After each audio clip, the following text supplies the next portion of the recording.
That's lovely. Oh, look, you put a picture of a warrior up. Not really. No, let's put this in context. This is an Australian actor pretending to be a Roman general and gladiator. But it makes the point. It makes the point that I want to make. I want to start my comments with you today on the subject of war. Memorial Day is about war. This country, since its very beginning, its inception, had to do with war. War is kind of an internal pattern that we have as Americans. And we certainly are not the only country in the world that does that. Most do. Most hold their wars in a very high way. We have not always done that either. Which brings to mind the war that most of us have some semblance of remembering about, either from our lifetime or the generation right before, and that's the Vietnam War. This is a picture of the Vietnam Memorial coming up here. Right about now. There it is. Who's been to the Vietnam Memorial? No. My experience of this was stunning.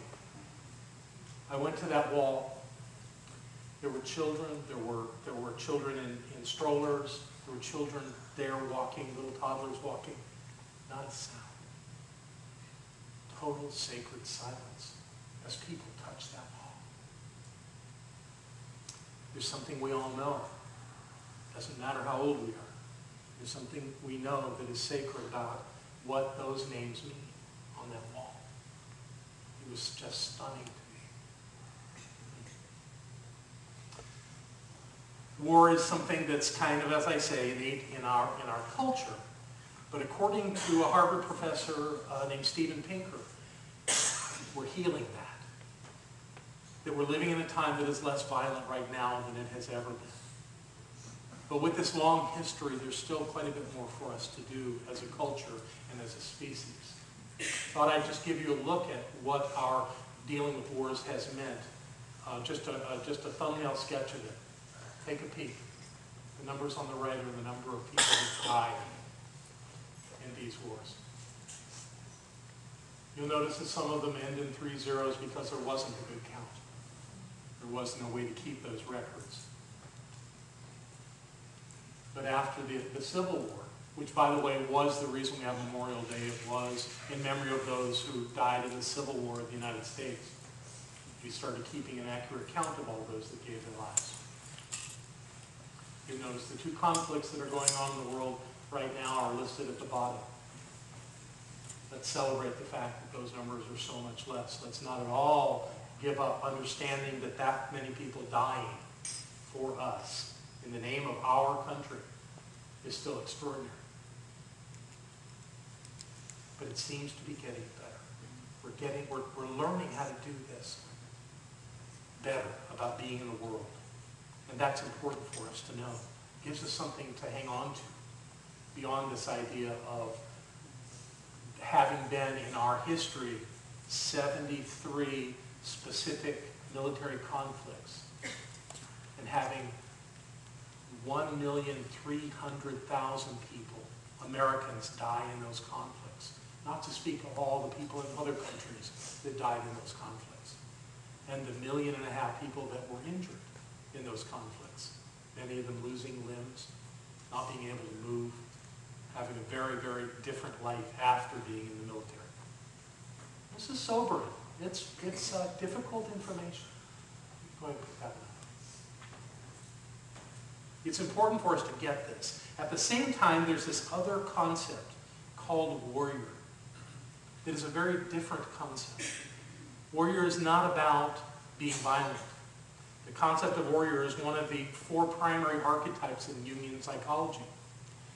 Why would that be, and why would that be important? Why wouldn't we want to get rid of the whole concept of war and warrior altogether? Well, there's this thing that happens when you're faced with a life and death situation that changes things. It changes your perception. Most of us day to day, even though every one of us are going to drop our bodies that we're in, we're all going to die out of these bodies, go do something else in the cosmos, I don't know what. But even though that's going to happen, none of us are imminently faced with that situation happening violently. Yet, the warrior is. So what is a warrior called to do? A warrior is called to have a very high ethic, to be prepared, to be clear about what their intention is, to have something that they are willing to give their life for that is greater than them. That's a powerful notion. It's something we don't want to lose, the idea that there is something greater than our individuality that we are willing to step forward and say, I would give my life to this. Not a lot of things going on in the world that take us to that level. But that's the work of the warrior. And the thing is that we all have that within us. We have within us that archetype, that sense, that persona of the warrior. It's important. It's important to understand. It's important to use. There are things that we give ourselves to and that we can use that energy around. There are the ethics that we live by, the idea of what we hold sacred in life, and to stand up for those things. Maybe not with our lives, but certainly with fear that something may come to us that we wouldn't have otherwise wanted. The warrior is the one that continues forward within us. I'm talking about the warrior within us. That one is willing to continue moving forward in life even when we don't know how. The money's not right. The circumstances aren't there. Everything's pointing in a different way, yet we stay focused on an outcome that we are calling into our lives and that we are calling to be demonstrated in our lives. It's starting to sound like someone who studies the science of mind, isn't it? Yeah. So that within us that seeks to know the truth beyond appearances is our warrior. And that's an important element of who we are. And we need not step away from that and lose sight of that as we're creating our lives. Warriorship is about our attitude toward life, our willingness to do the work in mind, the work in what we think, and disciplining our mind. I often tell people the science of mind is about having a disciplined mind. You know, but who wants to do all that more? Well, somebody that wants that kind of life. Someone that can move beyond the appearance of something to the higher reality that is called forth in consciousness. That's worth doing. That's warrior work.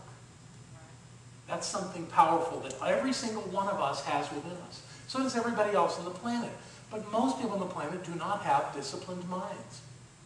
Warriorship is not about violence. In fact, I would say that a true warrior is the last one that would be violent.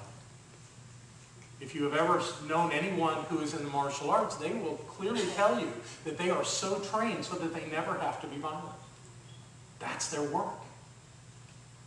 So this idea, and perhaps someday we'll find a better name than warrior for it, but right now, warrior is the idea that holds this ethic on how to be in the world, how to be powerfully in the world, how to be clearly in the world.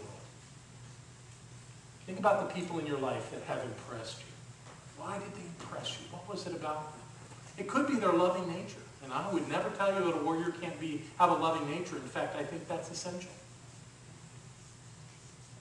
Look at the people in your life that you appreciate and admire. Chances are they carry those ethics. And the reason that you admire them is because that's coming forth in you. Something that is clear and disciplined and focused and doing the good work of moving through life in a way that makes the world a better place. I saw a piece of that movie, The Last Samurai, the other night. And I thought about how that high level of discipline held by the Japanese samurai is so powerful. I once heard a story about a samurai, and that was that someone had come and killed his master, the one that he served. So he went out in a very vengeful state and went to find that one. And when he found him, he stood before him ready to slay him. And the man spit in his face. And when that happened, he put his sword away and he turned around and walked away. The reason he did that was that he could not, in anger, slay this man. That was against his ethic. I mean, in that culture, apparently that was okay. You kill someone, you get killed, but not under those circumstances. But the samurai never comes to that moment in anger. So he walked away. So how is it that we are finding our way as warriors in this life? Well, I found a quote. It really moved me, and I wanted to share it with you today. It just came to me last week when I was in California. Just sit with these words. These words were given in a speech at the University of Paris in 1910. I'll go ahead and tell you. The speaker was Theodore Roosevelt, the 26th President of the United States. It is not the critic who counts. Not the person who points out how the strong one stumbles, or where the doer of deeds could have done better. The credit belongs to the one who is actually in the arena.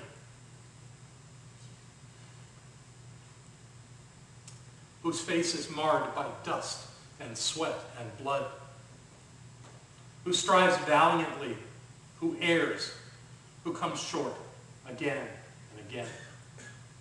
Because there is no effort without error or shortcoming, but who does actually strive to do the deeds. Who knows great enthusiasms and great devotions. Who spends oneself in a worthy cause. Who at the best knows in the end the triumph of high achievement. And who at the worst, if having failed, at least fails while daring greatly. So that their place shall never be with those cold and timid souls who neither know victory nor defeat.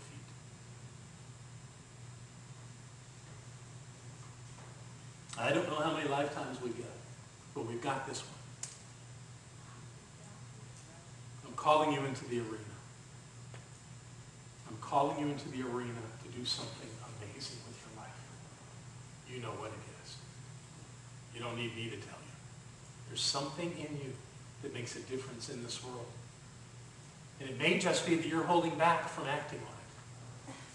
It may be that you're absolutely taking it on full front, going to make it happen in the world. Either way, I call you into the arena.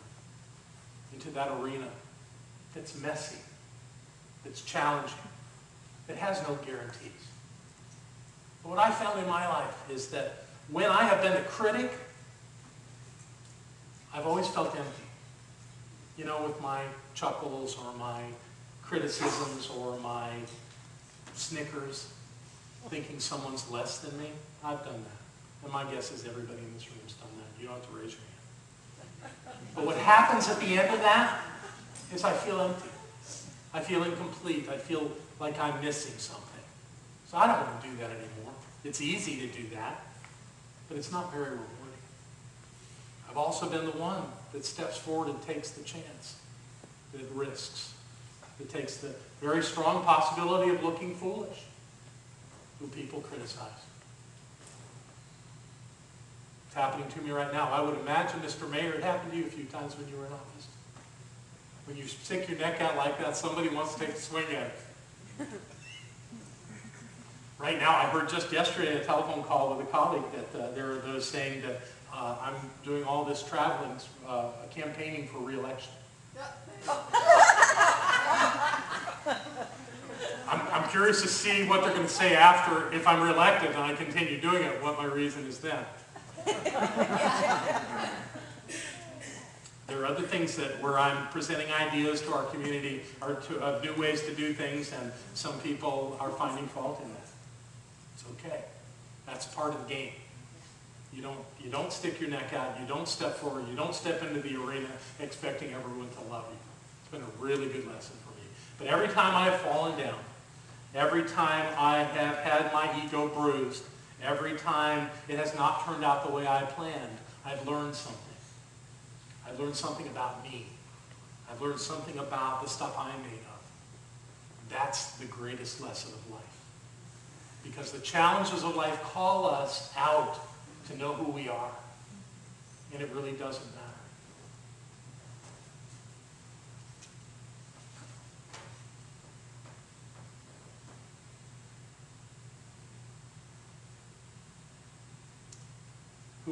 Who at their best, in the end, the triumph of high achievement, knows the triumph of high achievement, or who at the worst, if having failed, at least fails while daring greatly.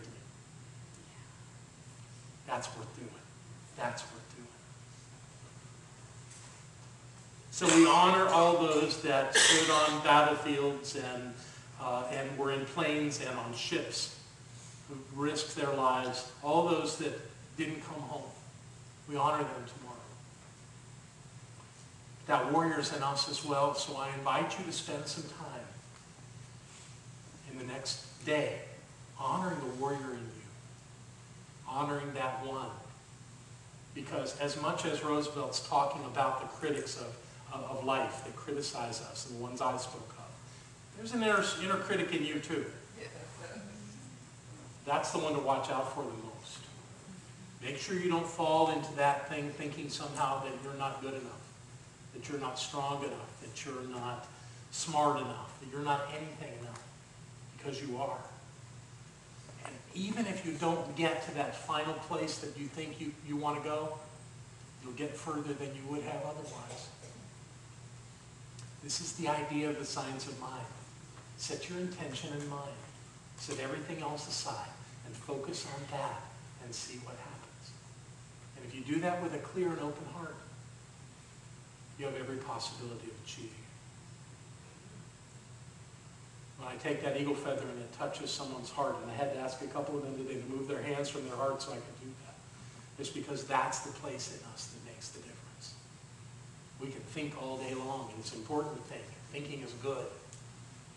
But it's the way we feel about ourselves that makes the true difference. And that's the place where I want to honor those people who do that good work at the point of their hearts. God dwells everywhere, and I know God's in your hearts. So live in that place. Live in that place. Be in the arena. Take the risk. See what happens. And even if you don't get where you want to go, you'll get someplace better than you are now. That's the beauty of life. I'm just compelled to call Francis's name once more because he was such the archetype of the warrior in my heart. In his gruff, bold way of being in the world, virtually everyone that he was a practitioner to was a woman. Because they were drawn to that. Because they had that in them. And they wanted that he had to come up and show itself in their lives. May we all have the opportunity to find the warrior within us and to live in that bold place of knowing who we are, of stepping forward into life, even the unknown of life, and experiencing the very best of us. That's what I wish for you this Memorial Day weekend. I love you very much. Thank you.